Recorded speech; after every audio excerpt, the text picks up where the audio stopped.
Welcome back to Monster Monday. On this episode, I'm rolling through the Giant series, and I'm moving through the Giant kin with a two-headed, foul, crude creature called the Ettin.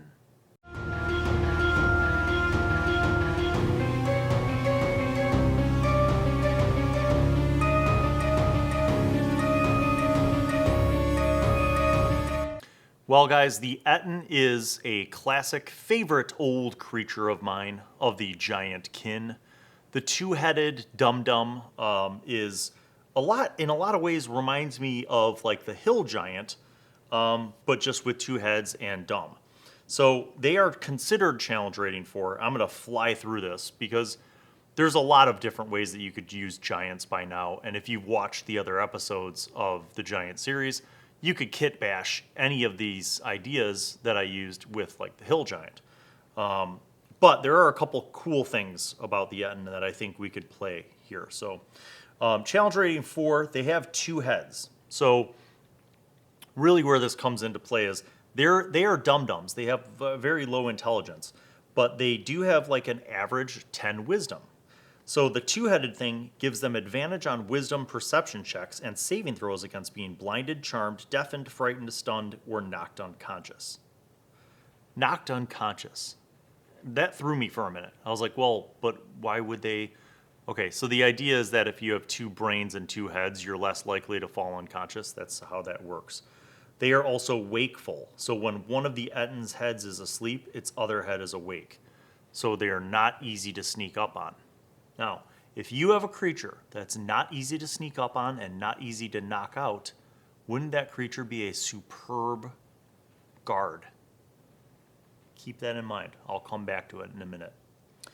All right, as a challenge rating 4 creature, they have the multi-attacks. They get 2 attacks, just like all the other giants. This one, though, says that they get 2 weapons. So a battle axe and a morning star. You could flex on that. You can make it 2 rocks, and they could just be throwing rocks every round or whatever you want to do. Or you could give them a large two-handed weapon that they use two-handed. But I think the concept is that each one of the heads controls a side of the body and therefore attacks with its own weapon. Got it? So 2 attacks per round. They're not soft attacks either. I mean, they got a +7 to hit, 2d8 plus 5 damage on each side. So here's where you can have fun. Now let's talk about how to actually use these guys now that we've explored them mechanically. You can have fun with this in the sense that understanding that they have 2 heads and they also have 2 personalities. So imagine like, the Smeagol Gollum kind of thing where they're working with each other, but maybe they also like get into arguments with each other. Like you could have fun with that as a DM, right? You could take this Ettin and make it more of a creature who, like maybe the one head is kind of like a little bit of like a beta, and the other one is like a bossy alpha. And those 2 personalities distinctly apart, maybe the beta is a little more friendly and would not be against the idea of like some kind of trade or compromise with the adventuring party, while the alpha is like, we have a job to do, we should kill them. But imagine that an Ettin is guarding an area because they are solitary, okay? So strictly speaking, I wouldn't necessarily say that like an Ettin would be serving someone else necessarily, but they do have these weird like orcish ties. So maybe an Ettin would be like a guard for like, a major orc lair. And like you had like a boss orc, like a shaman orc, or one of those, super orcs. And the Ettin could be like, a guard there. And you could have the party encounter the Ettin, and the Ettin, it looks like it's asleep on guard duty, but one of its heads is awake. And the head that's awake is like the nice head, like the beta head. And it's like, oh, what brings you here, you friends? Are you friends or are you enemies? My brother is sleeping. And he looks over at the sleeping head, and he's like, you must be shush if you want to pass through here. But I'm so hungry. But if I get up, him will wake up. So maybe you can bring us something to eat. Do you have any meats? I just made that up. But like, you could effectively use it as like an NPC opportunity, and also one of those potentially non-combat opportunities, giving the party the opportunity to use social skills and persuade, negotiate, what have you, barter with the Ettin, the friendly side of the Ettin. Now, if they blow that for any reason, and the alpha aggressive side wakes up, then there's going to be combat, right? But it's just yet another kind of innovative way where you could use this creature in an unexpected fashion, and maybe the party befriends the nice head, and the nice head allows them to pass by. Or maybe the party befriends the nice head, and the nice head tells them where the prisoners are located in this fort, in this ruined castle that the orcs have taken over. I mean, maybe the nice side of the Ettin knows even more than that. Who knows? But I think this is a cool creature that you could have for a low-level campaign with experienced people, maybe like level 3, like a group of level 3 people. But you have to kind of gauge your group too. If you're playing with a bunch of new people who just want to kill things, and they're not really that good with social interaction, you might have to scale this dude down, because if they wake the mean brother, it would kill those people. I mean, effectively, 1 hit would kill a first level character, 2 hits would kill a second level character, 3 hits would kill a third level character. That's my ballpark range, right? If you averaged out the 2d8 plus 5, you're looking at about 12 to 14 hit points of damage each hit. So you could kill a third level person after 3 hits. So that's where, like, use your judgment as a GM. If you're going to use an Ettin in a low-level adventure, maybe scale them down. Maybe their weapon damage isn't as much.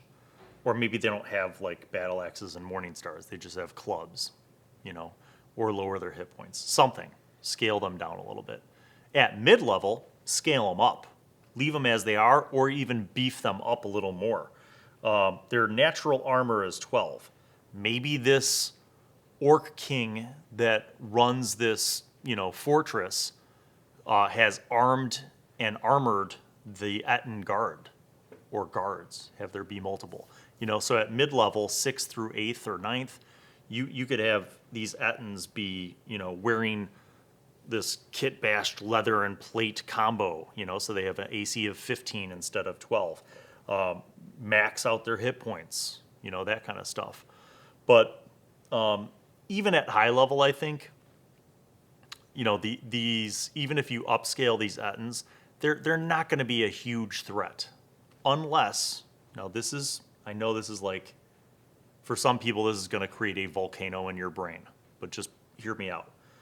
Unless you had an Ettin that was truly special. Now, here's what I mean by truly special.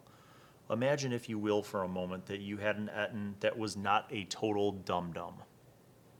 Imagine they got an intelligence of 14, both of the heads. And imagine that they were magically affected by some, orcish god, Grumsh, or by like a demon lord, and that they were given a higher capacity for intellect and also spell casting. So now imagine you have a high-level Ettin with spell casting, because they're of 2 separate minds and 2 separate personalities, who are able to cast 2 spells around. Whether those are cantrips, it doesn't matter. That's up to you. So you can make them a wizard, or heck, you can make them a warlock. Maybe this particular Ettin made a pact with a powerful demon lord, a fiend or devil, whatever, and gained warlock powers. So imagine a 2-headed Ettin, warlock power, even just eldritch blasting or whatever, witch lightning, whatever that thing is, witch bolt, spell casting.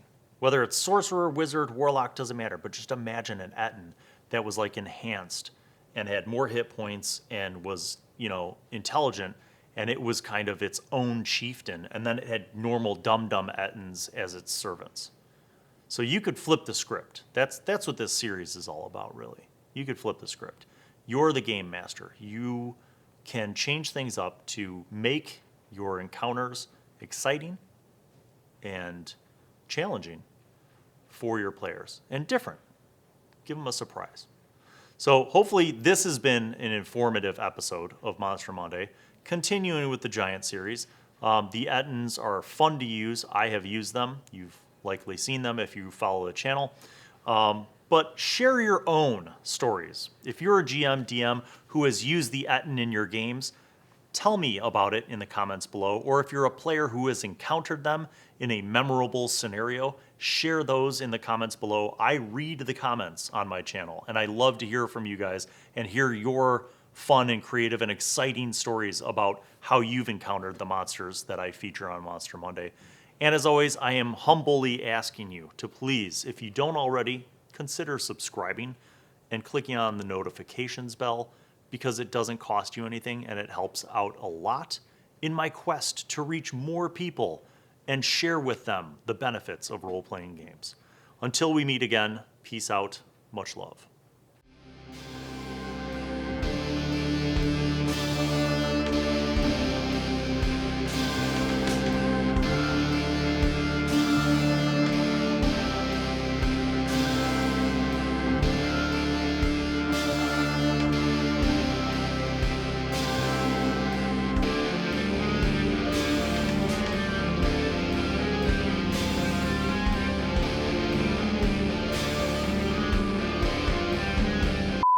What's up, bitches?